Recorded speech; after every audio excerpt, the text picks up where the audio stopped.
Hi everyone, this is Kimberly Sneckenberger, your council president. I'm here with Kent Reynolds tonight. We're here to discuss the proposed 2021 budget, so Kent and I are going to go over it with you.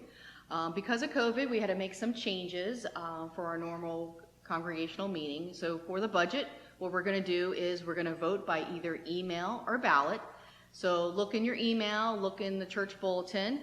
We're going to have the boxes set out between the week of December 2nd through the 18th. If you do come to church, the box will be in the back. You could put your ballot in there, voting yes or no to approve the 2021 budget. And then the box will be in Stephanie's office during the week if you need to stop by there. But again, you can also vote by email. We did, as council, make a resolution to approve this.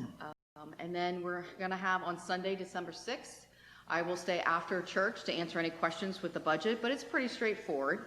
And now I'm going to pass it over to Kent to go over the budget for 2021. Right. Thank you, Kimberly. So when everyone is able to see the report, there are going to be 3 columns. There's going to be a projection as to where we believe we will finish 2020. And then the middle column has the 2020 budget, and finally the proposed 2021 budget in the right-hand column. So a few observations that we discussed with council is that overall giving remained very strong during 2020. So we are very blessed that the congregation continued to support the church financially.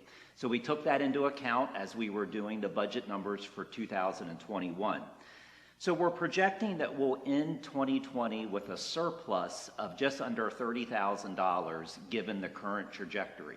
Now, there are a few nuances to that surplus. We did receive some grant money from the federal government for COVID money of about $10,000. And we also had some projected expenses that we did not expend during 2020.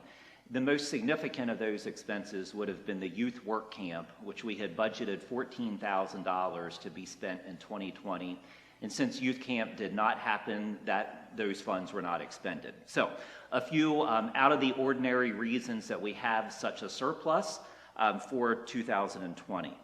So for 2021, we have factored in a slight increase in overall giving based on the trend for this current year. The vast majority of the expenses are in line with the budget of 2020. So we are hopeful that things are back to somewhat normal in 2021, where we will have more average expenses. We always take input from the ministry chairs and use that amount for the different ministry budgets. We adjust utilities and other fixed expenses as needed, and there is also an increase for staff compensation.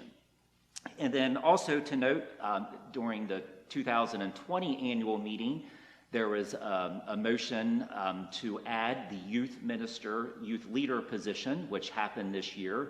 So you'll see that there is a number. That position was filled this year, so there is a number for 2021 for that staff position. So overall, we are projecting a paper deficit of $19,000 for 2021.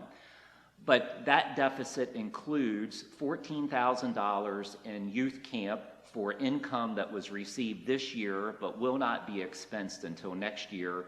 And it also includes the youth leader position that was approved by special vote last year. So without those 2 expenses, we would be forecasting another budget surplus for 2021. So that is the majority of the changes, the high-level outcome. Again, we are so thankful for the financial support of the congregation for this year, and we look forward to a very successful 2021 as it relates to finances. Thank you, Kent. And just as a reminder, check your email. The budget will come out that way, and also the budget will be printed out and be in the back of the church. And as a reminder, again, December 6th, I will be staying after church for any questions, and the boxes to vote on the budget will be in the back of the church from December 2nd to the 18th. And if it's not here, it'll be in Stephanie's office. Again, thank you everybody for your understanding, and I look forward to seeing you guys at church, and have a wonderful holiday season. God bless. Thank you.